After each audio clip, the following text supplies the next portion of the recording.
अस्सलाम वालेकुम, good morning. कैसे हैं आप सब? मैं अल्हम्दुलिल्लाह बिल्कुल ठीक-ठाक हूँ और उम्मीद है कि आप सब भी बिल्कुल ठीक-ठाक, खुशबाश होंगे। मैं अपनी सुबह का आगाज़ कर रही हूँ लेमन वाटर से। आपको भी मैं यही सजेस्ट करूँगी कि आप सुबह उठते ही सबसे पहले ये वाला काम ज़रूर किया करें, स्पेशली लेडीज़। ये बहुत बहुत अच्छा होता है। आप लोगों ने मेरी वीडियो का टाइटल रीड किया, थंबनेल से ही आपको आइडिया हो चुका होगा कि आज की इस वीडियो में मैं आप लोगों के साथ किस टॉपिक पे बात करने जा रही हूँ। ये जो बात है ये तकरीबन 6 से 7 साल पुरानी है, ये आज की बात नहीं है। मैं काफ़ी दिनों से सोच रही थी कि मैं आप लोगों के साथ अपनी ये वाली जर्नी शेयर करूँ। ये बात है इटली की, जब हम लोग इटली में थे। जो लोग काफ़ी अरसे से मेरी वीडियोस देख रहे हैं, मेरे चैनल पे पुराने हैं, वो तो इस बात से बखूबी वाकिफ़ हैं कि हम लोग पहले इटली थे और इटली से हम जर्मन मूव हुए हैं, क्योंकि मैं अपनी काफ़ी वीडियो में इस बात का ज़िक्र करती रहती हूँ। और ये वाली बातें आप लोगों के साथ शेयर करने का मतलब भी यही है कि मुश्किल और अच्छा टाइम हर बंदे की लाइफ में आता है, और हम इन्हीं बातों से हमें पता चलता है कि हम एक दूसरे को कितना अंडरस्टैंड करते हैं और किस तरह हम मुश्किल वक्त का मुकाबला करते हैं। हमारी शादी के कुछ अर्से के बाद की ही बात है। मेरे हस्बैंड इटली में ही पले बड़े हैं। वो बहुत छोटे से थे जब पाकिस्तान से आ गए थे, और हमारी काफ़ी ज़्यादा फैमिलीज़ जो हैं वो इटली में हैं और पाकिस्तान से बाहर हैं। तो इटली में ही इन्होंने स्टडी भी की, इटली में ही इन्होंने अपनी जॉब भी स्टार्ट की। और जिस फैक्ट्री में मेरे हस्बैंड काम करते थे वो फैक्ट्री इतनी अच्छी थी, वहाँ की जॉब बहुत अच्छी थी, और ये इतना अर्न करते थे कि आप मतलब कि इतना आप ड्रीम में भी जब आप सोचते हैं ना कि हमारी इतनी पे हो, तो उससे भी ज़्यादा थी इनकी पे। और बहुत अच्छा टाइम था। जब दूसरी फैक्ट्रीज़ में छुट्टियाँ होती थी तो इनकी फैक्ट्री में काम डबल हो जाता था। तकरीबन बहुत ज़्यादा इनका वक्त जो है वो फैक्ट्री में गुजर जाता था। और चूँकि वहाँ पे ये पढ़े थे, इन्होंने स्टडी भी इटली में ही की थी, तो इस वजह से वो जॉब जो है वो लकीली अच्छी मिल गई, और शायद इसी वजह से इनकी पे भी बहुत अच्छी थी। और अब यकीन करें, कोई सोच भी नहीं सकता था कि ये इस तरह से अचानक मुश्किल टाइम हम पे आ जाएगा। तकरीबन 2007 में इटली के जो हालात हैं वो बहुत ज़्यादा डाउन हो चुके थे, और उसके बाद डाउन होते चले गए। और भी काफ़ी ज़्यादा फैक्ट्रीज़ थी जो इटली में बंद हो गई, लेकिन इस फैक्ट्री की तरफ किसी का ख्वाब ख्याल में भी नहीं था। लेकिन इन्हें आइडिया हो चुका था। इनके जो बॉस थे वो इनको अक्सर बताते रहते थे, लेकिन वही बात है कि किसी के माइंड में भी नहीं था, वहमो गुमान में भी नहीं था कि ये इस तरह भी ख़त्म हो सकती है, कि जबकि काम उसमें बहुत था। और फिर क्या हुआ कि उस फैक्ट्री की बहुत ज़्यादा और भी कंट्रीज़ में उसकी काफ़ी ज़्यादा ब्रांचेस थी। जब फैक्ट्री की तरफ से नोटिस आया कि हम ये फैक्ट्री बंद कर रहे हैं, उन्होंने पहले तो अपना काम कम किया, घटा दिया, और फिर जब उन्होंने कहा कि हम बंद कर रहे हैं तो फिर हमने लॉयर भी किया, हमने केस भी किया, सब कुछ किया, हर मुमकिन कोशिश की कि हम आपके इतने पुराने एम्प्लॉय हैं और कब से आपके पास काम कर रहे हैं, और आपको इतना पसंद भी था काम। और केस जो है वो अदालत में भी गया था, लेकिन जो फैक्ट्री के मालिकान थे तो वो उन्होंने जो उनका लॉयर था उसको उन्होंने पे कर लिया, या फिर कुछ भी उन्होंने किया, तो जो फ़ैसला है वो फिर इनके हक़ में नहीं आया था। ये बात नहीं है कि करप्शन सिर्फ़ पाकिस्तान में ही है, ये हर तरफ है, हर कंट्री में ये मसले चलते हैं। और शायद इटली के भी हालात ख़राब होने की यही वजह थी, क्योंकि इटली में भी बहुत ज़्यादा करप्शन चलती है, और इस तरह से फिर इनकी जॉब जो है वो ख़त्म हो गई। मतलब ये कि एक तरह से लाइफ जो है वो बिल्कुल चेंज हो गई थी। कभी इमेजिन भी नहीं किया था कि ऐसा भी हो सकता है।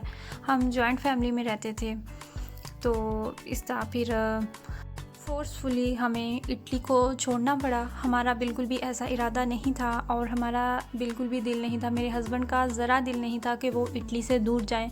उनके लिए इटली वैसी ही अहमियत रखता था जितना कि हम जो पाकिस्तान में पलते हैं, बड़े होते हैं, जहाँ पे हमारा बचपन गुजरता है, तो हमारे लिए जितनी अहमियत पाकिस्तान रखता है, ज़ाहिर सी बात है आप जिस कंट्री में आप पैदा होते हैं, जहाँ पे आपका बचपन गुजरता है, जहाँ पे आप पढ़ाई कंप्लीट करते हैं, तो वो फिर आपके लिए बहुत ज़्यादा मुश्किल होता है छोड़ना।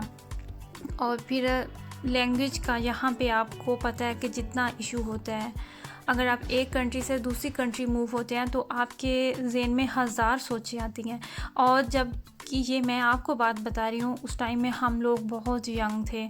और अभी जब हम बैठे होते हैं अक्सर, तो मुझे बहुत अच्छा लगता है। हम अक्सर ये बात करते हैं कि उस टाइम पे हमारी उम्रें इतनी नहीं थी, लेकिन अल्लाह ताला का शुक्र है हमने वो वाला टाइम बहुत सब्र और हिम्मत के साथ गुजारा था, एक दूसरे को अंडरस्टैंड करके।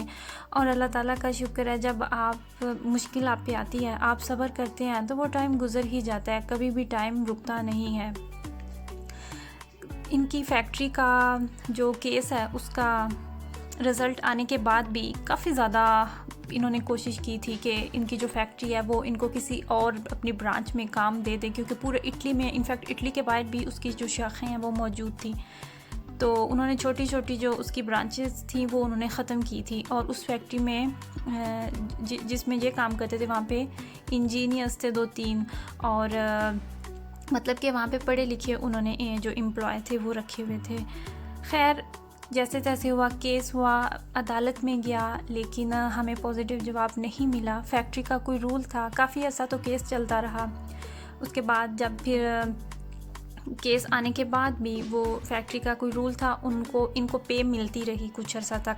और उसके बाद फिर जो इनका पेंशन होने तक जो पैसे जमा होते हैं आपके, जब आप एक काम कर रहे होते हैं, तो वो फिर मिले।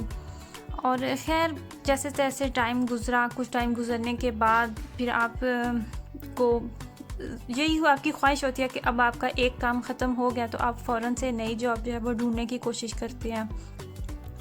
और नेशनैलिटी भी थी इनके पास, और मतलब कि जिन चीज़ों की बहुत ज़्यादा यहाँ पे वैल्यू समझी जाती है, वो आपके पास डॉक्यूमेंट्स होते हैं।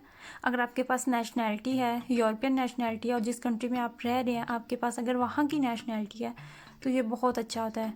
प्लस आपको ड्राइविंग आनी चाहिए, आपके पास ड्राइविंग लाइसेंस होना चाहिए, और आपकी लैंग्वेज अच्छी हो, तो फिर हमें यही लगता है कि हमें जॉब ढूंढने में ज़्यादा मसला नहीं बनेगा, हमें बड़ी आसानी से जॉब मिल जाएगी। लेकिन उस टाइम पे इटली के हालात इतने ज़्यादा डाउन हो चुके थे, हम बहुत ज़्यादा हमने कोशिश की इटली में कि किसी और जगह पे या कोई अच्छा सा काम मिल जाए, लेकिन हमें कहीं से भी पॉजिटिव जवाब नहीं मिला।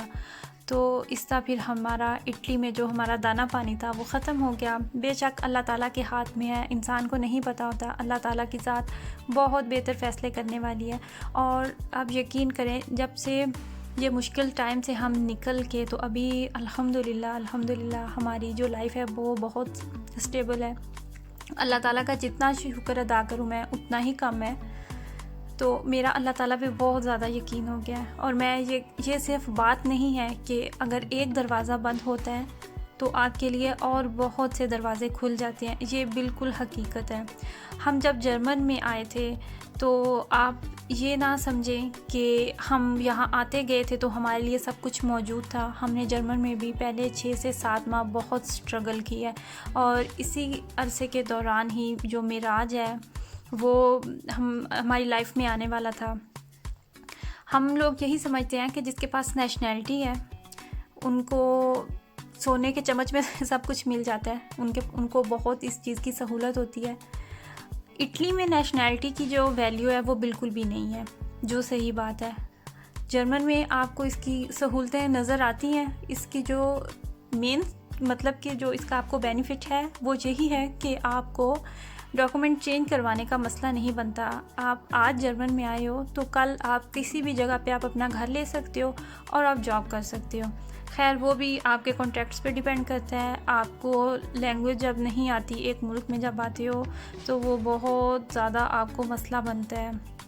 ये बातें वो लोग समझ सकेंगे जो कि पाकिस्तान से बाहर है, जो इटली में है, या फिर जो इंग्लैंड में है, या फिर जो जर्मन में है, या यूरोप के किसी भी मुल्क में है। लैंग्वेज का जो इशू होता है वो बहुत ज़्यादा होता है। और जब आप एक मुल्क से दूसरे मुल्क में जाते हैं तो जो सबसे पहले आपके माइंड में आती है वो लैंग्वेज का इशू होता है कि आपको लैंग्वेज नहीं आती, आप जा रहे हो, आपको रहने के लिए छत तो मिल जाएगी, लेकिन उसके बाद क्या होगा, आप काम कैसे ढूंढेंगे। जर्मन में सबसे पहले मेरे हस्बैंड आए थे, हम तब इटली में ही थे। इनके यहाँ आने के 2 माह बाद हम आए थे जर्मन में, और जर्मन में भी हमने काफ़ी मुश्किल टाइम देखा था। ये मैं आप लोगों के साथ फिर किसी वीडियो में शेयर करूँगी कि जर्मन में जो हमने स्ट्रगल की या क्या क्या मुश्किलात जो हैं जिनका हमें सामना करना पड़ा। मेरी ये आपके साथ सारी बातें शेयर करने का एक ही मकसद है। अच्छा और बुरा टाइम हर इंसान की लाइफ में आता है। हमारे माइंड में ये बात आती है कि फ़लाँ बंदे के पास तो ये सहूलत है, तो इसलिए वो हमसे उनका जो फ्यूचर है वो बेहतर होगा, या शायद उन्हें जॉब इसलिए आसानी से मिल चुकी है। ऐसा नहीं होता। जो लोग यहाँ पे पैदा होते हैं, यहाँ पे स्टडी करते हैं, 17 साल की एज में वो लाइसेंस ले लेते हैं, इसके बावजूद जब जैसे अल्लाह ताला का हुक्म होता है आप शादीशुदा हैं और आपके बच्चे भी हैं, तो ज़ाहिर सी बात है आपकी जब जॉब चली जाती है तो आप जितनी भी कोशिश करें कि हम परेशान नहीं हों, ऐसा नहीं होता। परेशानी जो है वो एक तो इंसान को बता के नहीं आती, और परेशानी ज़रूर रहती है। आपका हर तरफ ख्याल जाता है कि आप अपने मुल्क से इतनी दूर बैठे हो, आपकी फैमिली है, आपके बच्चे हैं, आप कैसे मैनेज करेंगे, कैसे आप सर्वाइव करेंगे। 1 माह निकालते हैं, 2 माह निकालते हैं, 3 माह निकालते हैं जो आपने सेविंग की होती है, लेकिन वो कहते हैं ना कि बैठ के खाने से तो कुएं भी खाली हो जाते हैं। मुश्किल टाइम जो है वो गुज़र चुके हैं और मैं आज आपको अपनी पुरानी बातें आपके साथ शेयर कर रही हूँ। मैं आपके साथ जर्मन की भी स्टोरी ज़रूर शेयर करूँगी। हो सकता है कि मेरी इन बातों से बहुत सी सिस्टर्स को कुछ सीखने को मिले और उन्हें मोटिवेशन मिले। दुआओं में याद रखिएगा।